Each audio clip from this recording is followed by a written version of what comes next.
Assalamualaikum warahmatullahi wabarakatuh.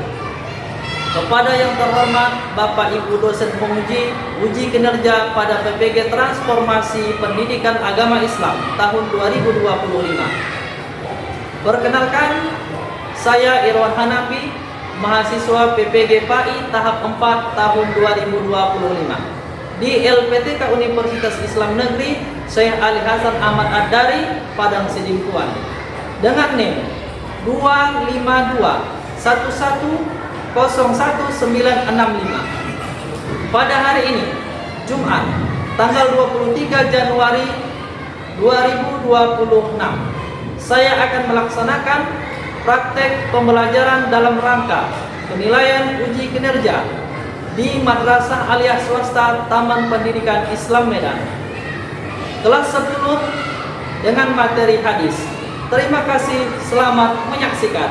Assalamualaikum warahmatullahi wabarakatuh.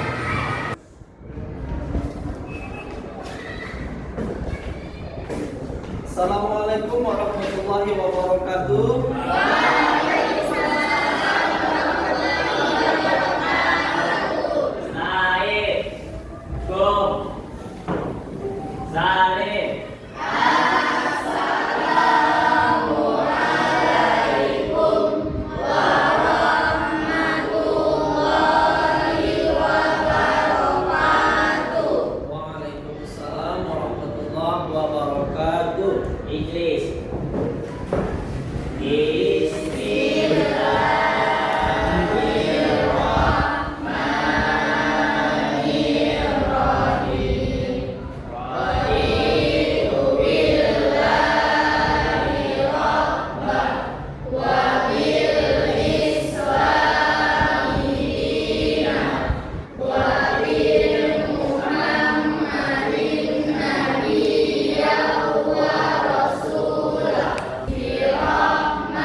Untuk meningkatkan rasa nasionalisme kita, menyanyikan lagu wajib nasional ya. 1, 2, 3 ya.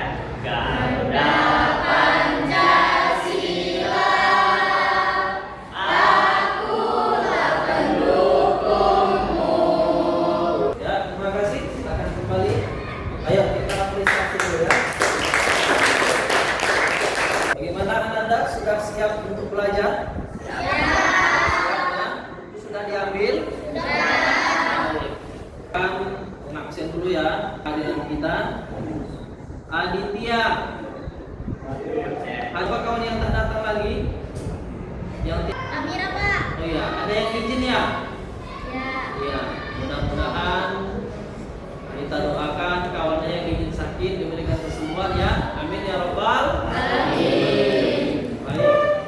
Pada minggu yang lalu kita sudah mempelajari materi tentang Al-Quran ya. Al-Quran adalah merupakan sumber utama dalam agama Islam ya. Nah, hari ini kita akan mempelajari sumber hukum Islam yang kedua, yaitu hadis. Baik, sebelum Bapak sampaikan materi kita hari ini, maka tujuan pembelajaran ilmu hadis yang akan kita pelajari hari ini, yang pertama, siswa atau peserta didik itu mampu memahami pengertian hadis secara bahasa dan istilah. Ya. Lalu yang kedua, mampu menjelaskan macam-macam hadis berdasarkan kualitasnya. Lalu yang ketiga, menguraikan fungsi hadis terhadap Al-Quran. Yang terakhir, mampu menunjukkan sikap mencintai dan mengamalkan hadis dalam kehidupan sehari-hari. Nah, baik. Ananda sekalian, menurut kalian mengapa umat Islam perlu untuk mempelajari ilmu hadis? Kira-kira apa pentingnya umat Islam mempelajari ilmu hadis? Keterangan pegangan. Ya, betul ya.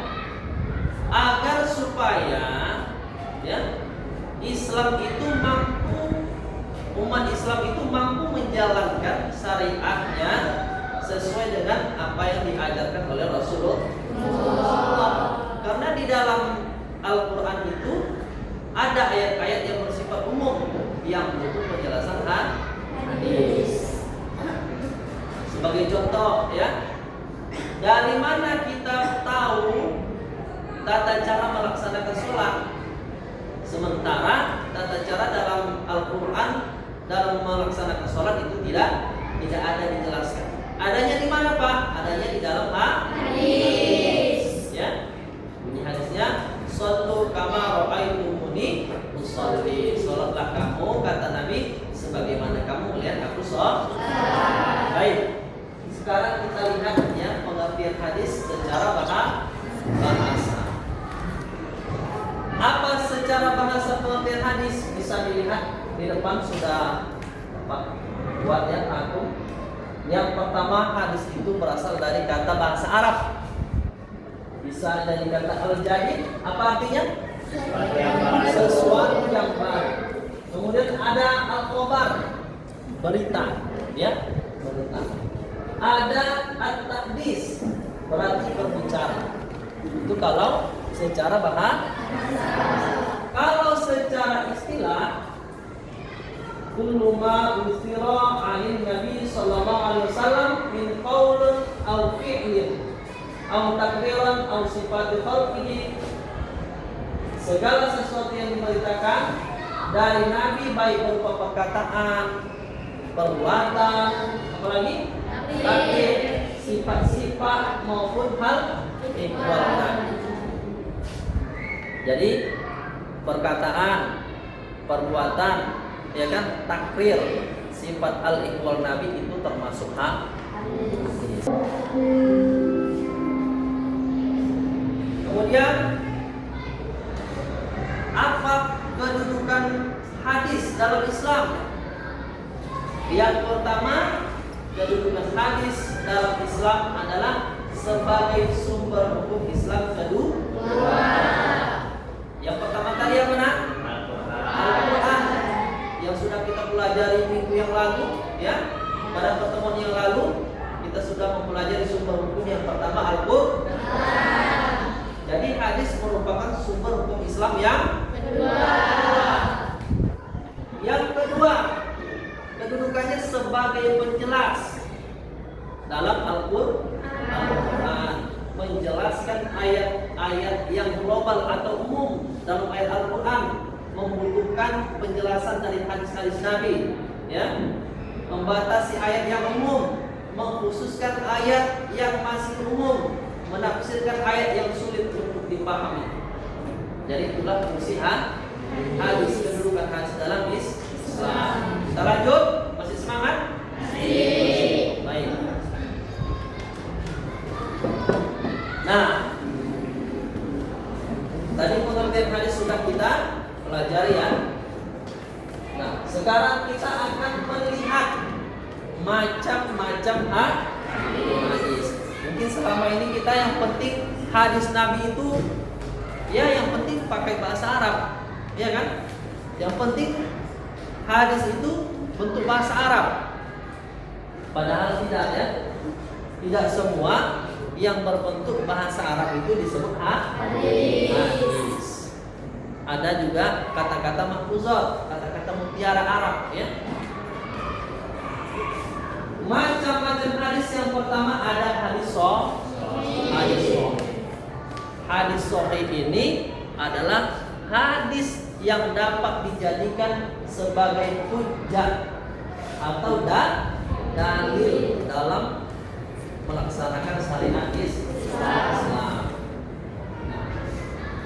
Yang kedua hadis hasan, ya. Ini tingkatan hadisnya ini di bawah sahih, ya. Di bawah sahih. Jadi hadis hasan ini masih bisa kita jadikan sebagai bentuk amalan yang dapat kita gunakan, ya. Kemudian hadis dhaif, ini hadisnya lemah, baik dari segi rawinya, ya, ingatannya, ya. Ini hadisnya dhaif, lemah. Namun masih bisa diamalkan isi hadisnya, tapi tidak bisa dijadikan dalil. Paham ya? Tidak bisa dijadikan hujjah. Ini harus dhaif. Ada lagi yang keempat, yang paling rendah, namanya hadis maudhu. Apa hadis maudhu? Ada yang tahu? Nah, kalau istilah orang sekarang fotokopian, KW, palsu, duplikat, ya. Hadisnya hadis palsu. Kalau sudah hadis palsu, tidak bisa dijadikan sebagai dalil, hujjah, dan tidak boleh untuk diamalkan, ya. Maka yang pertama, tingkatan hadis yang paling tinggi itu adalah hadis sahih. Di bawahnya hadis hasan. Di bawahnya lagi hadis sahih. Di bawahnya lagi maudhu. Maudhu tidak boleh diamalkan, haram dijadikan sebagai hujjah. Semangat ya. Kita lanjut. Nah, orang-orang yang sudah belajar hadis, ya, maka perilakunya akan berbeda dengan orang-orang yang tidak belajar hadis. Apa Pak perilaku orang yang mengamalkan hadis? Yang pertama, kalau dalam hal ibadah, ya, sholat sesuai sunnah Nabi, tata cara pelaksanaan sholat sunnahnya Nabi. Tidak sholat asal-asalan, ya. Nah, jadi kalau kita sholat sesuai sunnah Nabi, itu gerakannya sempurna, ya. Tidak sholatnya asal-asalan.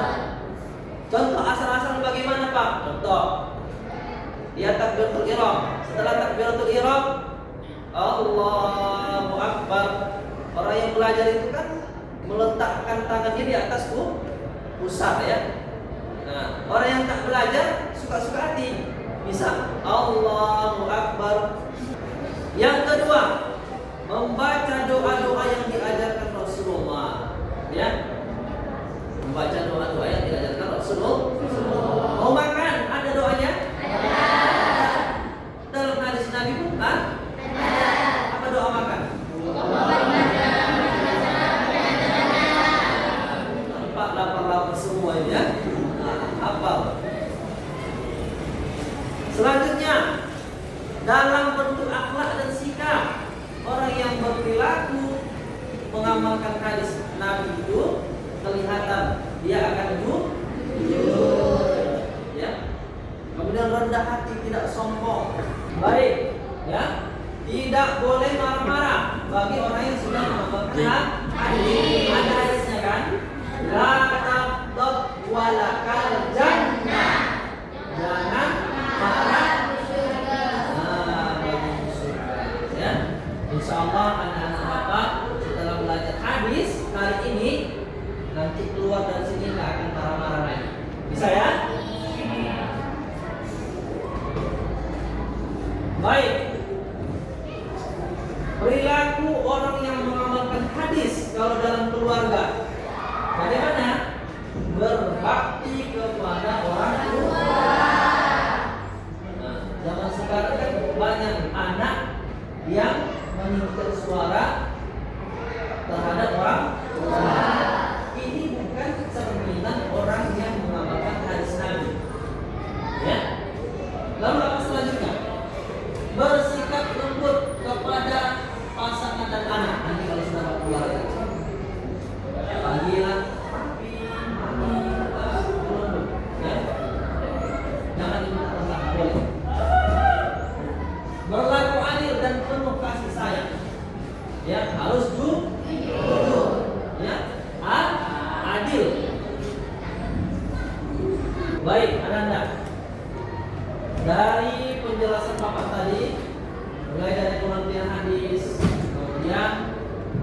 hadis dalam ajaran Islam.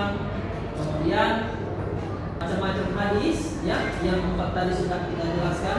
Ada hadis sahih, hasan, dhaif, dan hadis mau'udh. Serta perilaku orang yang mengamalkan hadis Nabi ya. Ini tercermin dalam kehidupan sehari-hari. Anda sudah paham? Paham? Atau ada pertanyaan yang belum jelas? Pak, bagaimana cara membedakan hadis yang sahih sama Nah, ini bagus kan pertanyaannya ya. Bagaimana cara melihat hadis itu sahih? Ya kan? Nah, hadis itu kan dalam bentuk bahasa Arab semua kan? Tapi tidak semua bahasa Arab itu sahih. Ya. Jadi ada tandanya. Yang pertama, suatu hadis itu dikatakan sahih harus ada sanadnya. Sanad. Ya. Contoh, an Abi Hurairah radhiyallahu anhu qala Rasulullah, itu termasuk sanad. Dari mana ia dapatkan hadis ini? Ya. Yang pertama. Kemudian perawinya itu harus adil. Ya, harus adil. Kemudian perawinya dhabit. Dhabit itu apa Pak? Buat hafalannya, buat ingatannya. Jangan pula nanti ketika disampaikannya ke satu orang ini berbeda, yang ke satu lagi berbeda. Nah, kalau berbeda berarti tidak buat hafalannya, tidak dhabit namanya. Ya, makanya hadis yang sahih, siapapun yang meriwayatkannya pasti hadis itu sama bunyinya, ya. Kemudian apa lagi ceritanya? Tidak bertentangan dengan hadis yang sahih, ya, tidak bertentangan dengan hadis yang lebih kuat. Kemudian tidak mengandung ilah ataupun tidak ada cacat dalam hadis tersebut, baik dari segi perawinya, ya, orang yang meriwayatkan hadis itu. Jadi suatu hadis itu yang dikatakan sahih, ya, tidak cacat maksudnya yang meriwayatkannya ini, ya. Makanya suatu hadis itu seperti hadis sahih Bukhari dihimpun dalam buku hadis, ya. Itu namanya rawi. Orang yang mencatat hadis tersebut, yang mengumpulkan hadis namanya rawi, ya. Kalau sanad tadi itu adalah dari mana sumber hadis itu didapatkan, ya. Jadi harus bersambung dia, ya. Kalau terputus, oh berarti hadisnya tidak sahih. Kemudian dalam hadis ada bagian yang disebut dengan matan, ya. Matan itu isi hadisnya. Nah, jangan pula menghayal dengar matan tapi teringat mantan, ya kan? Nah, ini hadisnya nggak dapat sehingga tidak bisa diamal pada kehidupan. Baik, Anda, jika tidak ada pertanyaan lagi, maka kita lanjutkan untuk tugas kelompok, ya. Maka dalam tugas kelompok ini boleh dilihat, ya. Nah, bisa dibaca petunjuknya, ya. Setiap kelompok terdiri dari 6 orang, ya. Kemudian terdiri dari 3 kelompok. Kelompok 1, ini Bapak sebagai guru yang langsung menunjuk kelompoknya, ya. Kelompok 1, 2, 3. Sudah ingat? Baik. Kemudian setiap kelompok mengerjakan tugas yang telah ditentukan. Diskusi dilakukan secara kolaboratif, bekerja sama, ya. Kemudian nanti hasil diskusinya masing-masing kelompok mewakili membacakan hasilnya di depan kelas. Baik. Nah, agar supaya semangat kerja kelompoknya, ayo silakan berdiri. Silakan berdiri. Ya. Oke, kita akan merilekskan badan dulu, ya. Ayo, tangannya gini-gini kan dulu.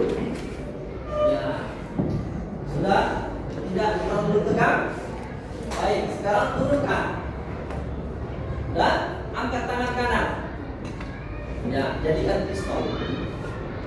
Jadikan pistol. Ya. Kemudian yang tangan kiri angkat, jadikan V. Ayo, kita coba bergantian ya. Ayo, sekarang kanan yang nembak. Ya, tukar. Kiri yang nembak, tukar ya. Ayo, tukar perlahan-lahan sedikit demi sedikit semakin cepat. Ayo, semakin cepat. Memang gak ada musik, tapi ayo ikuti yang di depan. Ayo, siapa yang bisa lebih cepat lagi? Ayo, lebih cepat, lebih cepat, lebih cepat, lebih cepat lagi, lebih cepat lagi. Nah, ya, sudah bisa? Sudah? Baik, sekarang turunkan tangan. Turunkan tangan. Oke, dengarkan instruksinya. Ya, dengarkan instruksinya. Sekarang Bapak akan perintahkan pegang telinga,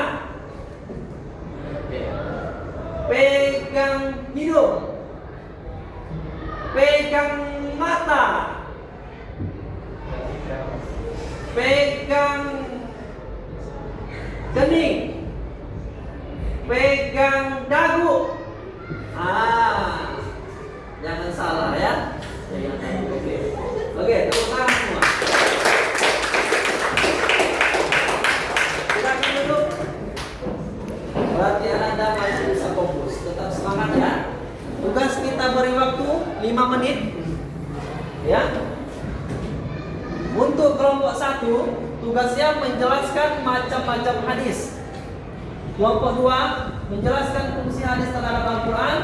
Kemudian kelompok 3 menjelaskan hikmah daripada mempelajari hadis dalam kehidupan sehari-hari. Silakan kita hitungkan sekarang 5 menit. Setelah itu nanti Anda membacakan hasil diskusinya ke depan.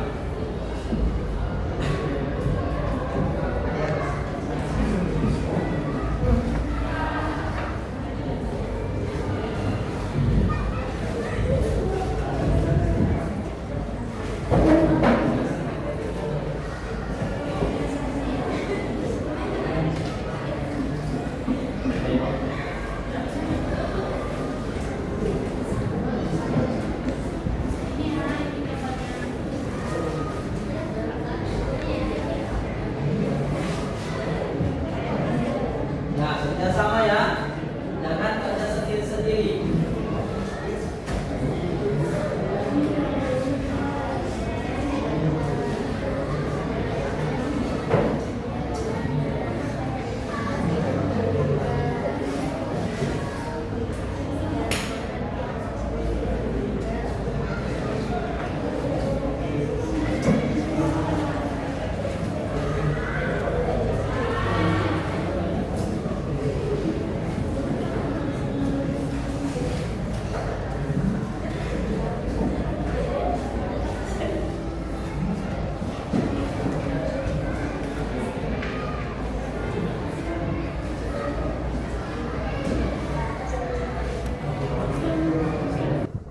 Oke, baik Ananda. Sudah siap semua ya? Kelompok 1, 2, dan 3 akan membacakan hasil diskusinya. Ya, kita persilakan dulu untuk kelompok 1. Silakan untuk membacakan hasil diskusinya.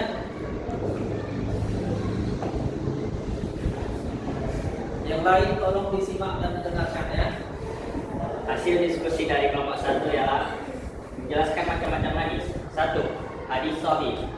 Hadis sahih adalah tingkatan hadis paling tinggi dapat dijadikan sebagai hujjah atau dalil. Kedua, hadis hasan. Hadis hasan ialah tingkatan hadis di bawah sahih. Ketiga, hadis dhaif. Hadis dhaif ialah tidak memenuhi hadis sahih dan hasan. Hadisnya lemah tapi boleh diamalkan. Dan yang terakhir, 4, hadis maudhu'.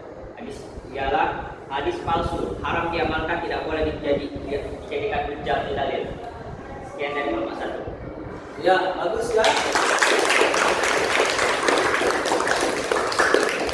Silakan kelompok 2.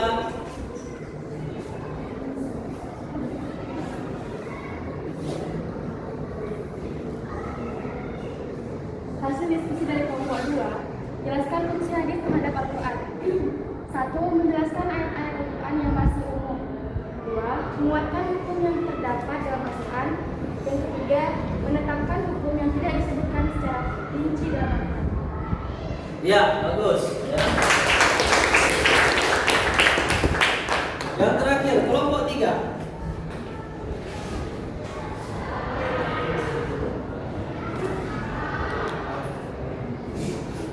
Hasil dari kelompok 3, soalnya menjelaskan hikmah mempelajari hadis dalam kehidupan sehari-hari. Menambah kecintaan kepada Nabi Muhammad SAW, menjadi pedoman dalam bersikap dan berperilaku, mendorong untuk berakhlak mulia, menjadikan hidup lebih terarah sesuai ajaran Islam.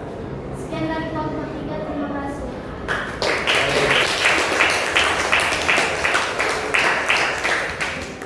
Nah, Ananda, mudah-mudahan ya apa yang kita pelajari hari ini itu tidak hanya sekedar teori materi semata, tapi nanti bisa kita amalkan dalam kehidupan kita sehari-hari.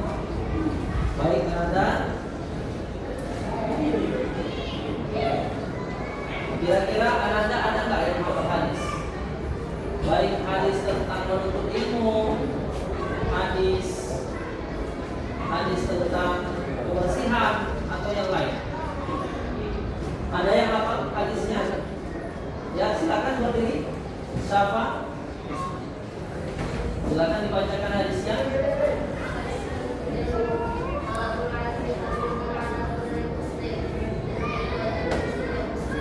Iya, bagus ya. Menuntut ilmu itu wajib bagi setiap muslim, baik laki-laki maupun perempuan. Nah, dari pembelajaran kita pada hari ini, ya, Ananda, bagaimana kesimpulan pembelajaran kita pada pagi hari, pada pembelajaran ini? Siapa yang bisa memberikan kesimpulan pembelajaran kita? Ya, silakan. Ananda Ibrahim. Berdiri di depan. Kesimpulan dari pembelajaran di sini adalah hadis merupakan sumber ajaran Islam yang sangat penting setelah Al-Quran. Dengan mempelajari hadis kita mampu menjalankan ajaran Islam dengan baik dan benar. Iya, kasih. Alhamdulillah, berarti Anda semua sudah paham ya. Sebagai kesimpulan hadis dan materi hadis kita pada pertemuan kali ini, yakni hadis merupakan sumber ajaran Islam. Yang keberapa? Yang kedua, ya, yang sangat penting setelah Al-Quran. Karena dengan mempelajari hadis, umat Islam dapat memahami ajaran yang dibawa siapa? Oleh Rasulullah SAW. Ya, secara lebih lengkap dan sempurna sehingga dapat menerapkannya dalam kehidupan kita sehari-hari. Baik, Ananda, sebelum kita masuk pembelajaran pada pertemuan kali ini, maka sebagai tugas di rumah, ya, Bapak memberikan tugas kepada Ananda. Silakan Ananda tuliskan satu buah hadis saja. Nah, contoh hadis saja ya. Yang pertama, satu contoh hadis sahih. Yang kedua, satu contoh hadis hasan. Yang ketiga, satu contoh hadis dhaif. Yang keempat, satu contoh hadis maudhu. Ya. Di pertemuan berikutnya tugasnya dikumpulkan sesuai dengan perintah. Baik, mudah-mudahan bermanfaat kepada kita semua. Maka Bapak akhiri.